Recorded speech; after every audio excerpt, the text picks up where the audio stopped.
probably like 15 minutes and under, hopefully. I've got limited time. So real quick, we're going to be going starting with interest rates. Where are the rates? They're about 3.5% for a 30-year conventional loan. But we've also had some pretty big news break loose with Chase moving forward. Guys, if you don't know what Chase is, they're kind of like a small little bank that does a mediocre amount of business. Just kidding. Chase is massive, and they have recently just come out with some pretty stringent requirements to move forward with the 30-year fixed conventional loans, requiring a 700 credit score and above with 20% down.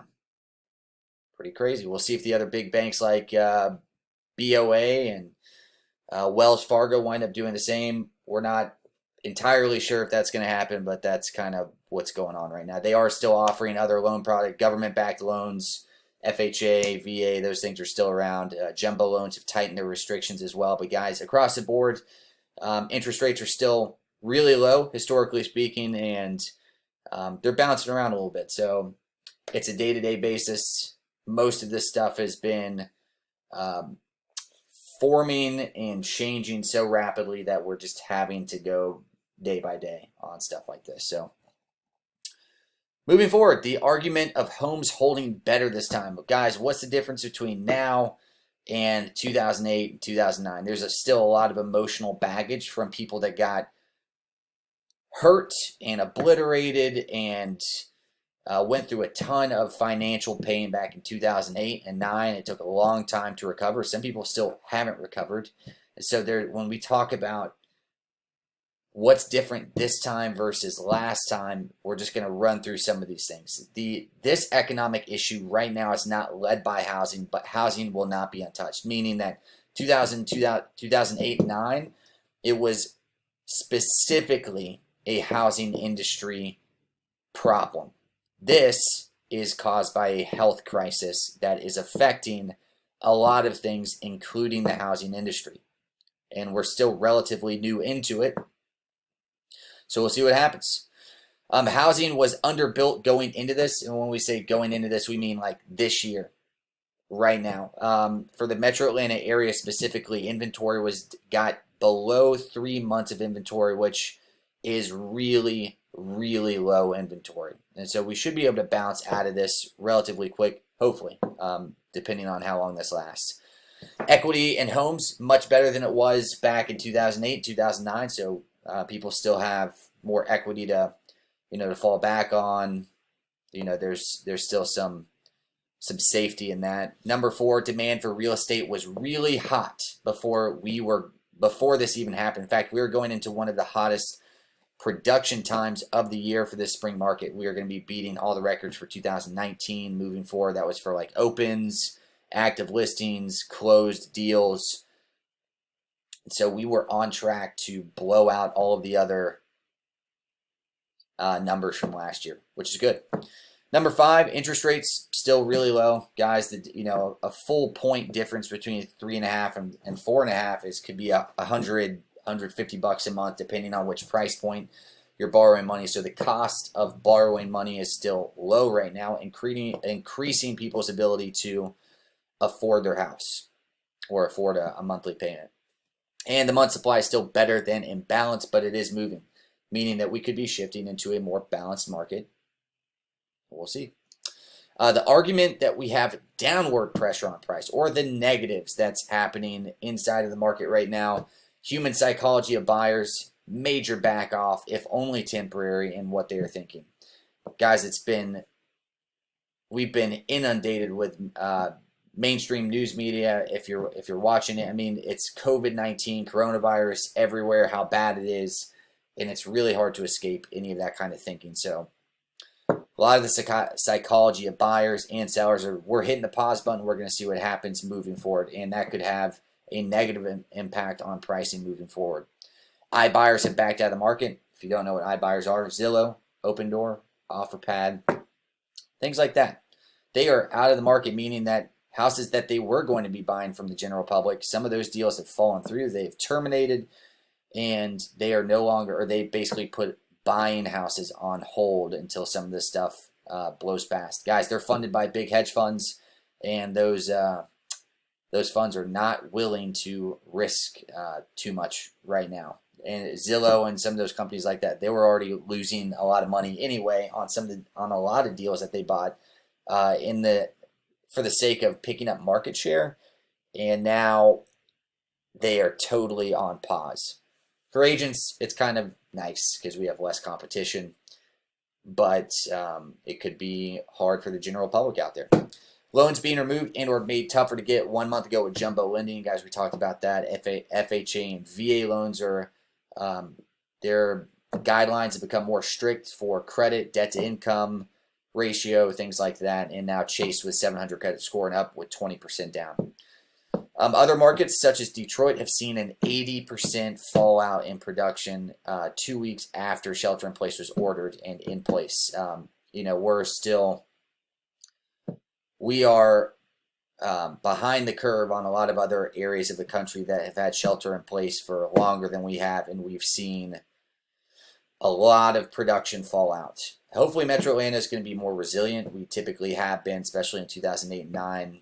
We're tied to a corporate standpoint, or a lot of corporate headquarters.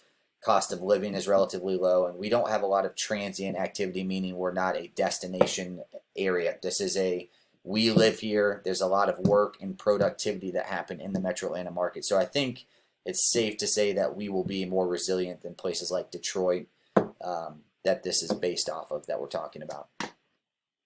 Active homes are beginning to edge over new contracts, which could shift the market quickly into a buyer's market. Guys, if you have nothing to sell, you got nothing to sell, and you're jumping into the market, you could have leverage that has not existed for 5+ years in certain price points.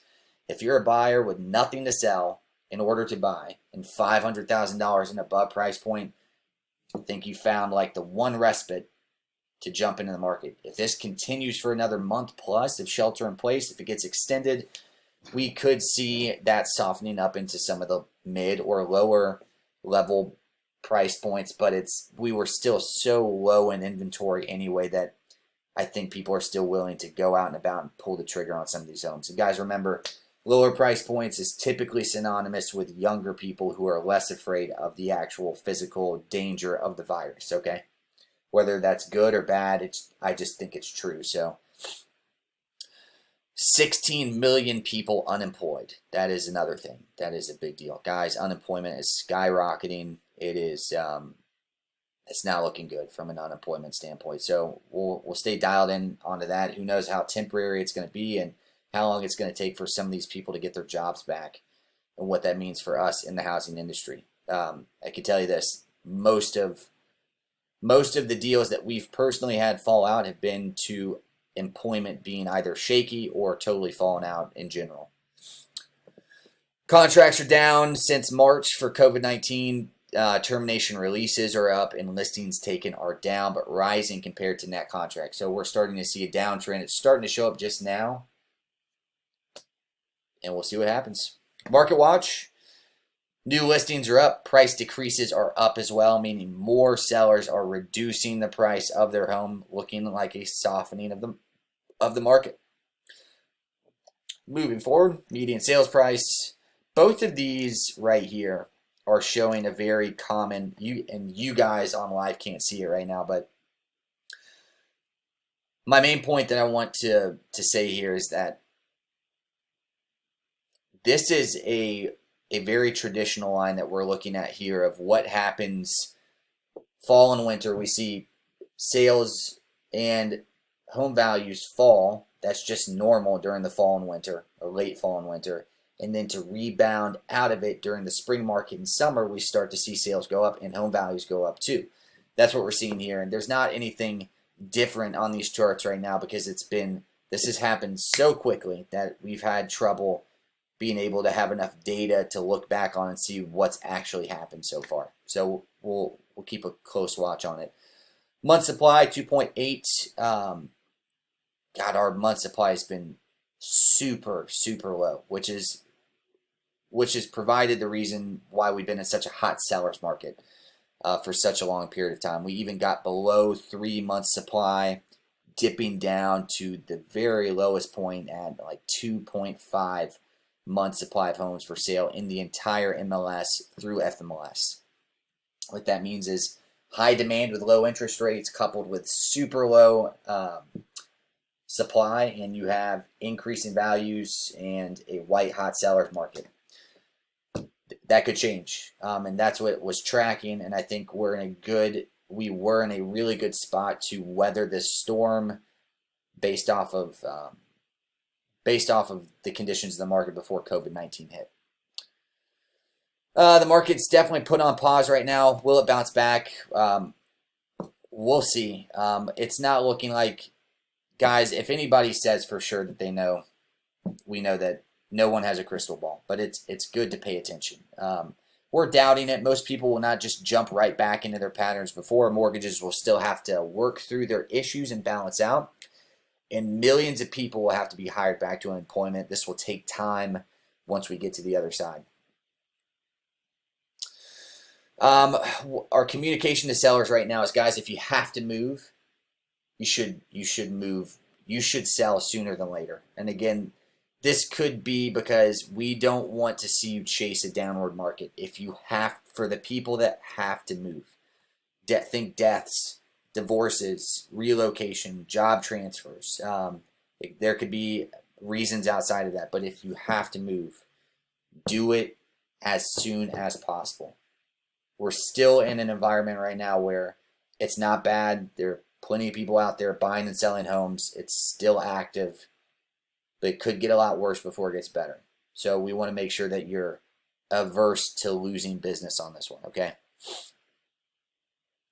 Buyers on pause. This could be the first time, and my message to buyers right now is, again, this could be the first time in a long time where buyers have power. So if you're somebody that doesn't have to sell anything but's looking to buy, the longer that this goes on, the more leverage that we're going to have in the marketplace. And again, depending on which price point and which area that you're in, do not expect to have a crazy good deal if you are looking to buy in the 200, the mid twos, or the high twos, or even low threes. North side Atlanta, where we're at, inventory has been so low that those things are still, people are still buying them on a regular basis. So pay attention, and we'll keep you posted on that one. Again, if this keeps moving forward and we see a drop off in sales, days on market continue to go up, then yes, you've got even more leverage as a buyer.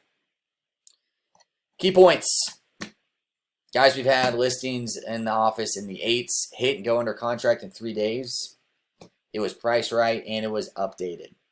Updating is super important, so make sure that you guys are putting in the time and the energy to put your house in good condition before you put it out there. Here's what I'll say. We've been spoiled rotten about asking for the top. Thank you, Patrick. I appreciate you watching. We've been spoiled rotten from a seller standpoint because it's been so drastically low in inventory that sellers could put their house out there in okay condition for the top end of their price point and it would go super quick. But guys, things change, and it's changing right now. And so it needs to be updated, it needs to be renovated, or it needs to be priced well if you're not willing to do those things. But typically you can get a good return on your investment if you put the time, energy, and money into getting your house fixed up going into this, okay? Contact us directly for any advice or guidance that you like. There are certain things that provide better ROI than not, okay? And make sure that you guys are staying in touch with loan officers out there in today's ever-changing market. It comes down to liquidity and power. So hopefully this has been beneficial for you guys. My commitment to everybody out there, the people that I work with or people that I stand to work with, is to be as unbiased as I can, even as a salesperson, and keep you guys updated on what's happening out there so that you can make smart, educated decisions. And remember that we treated you right, and give us a call so that we can help you out and represent you. So we'll see you guys around. Appreciate you guys watching. Take it easy.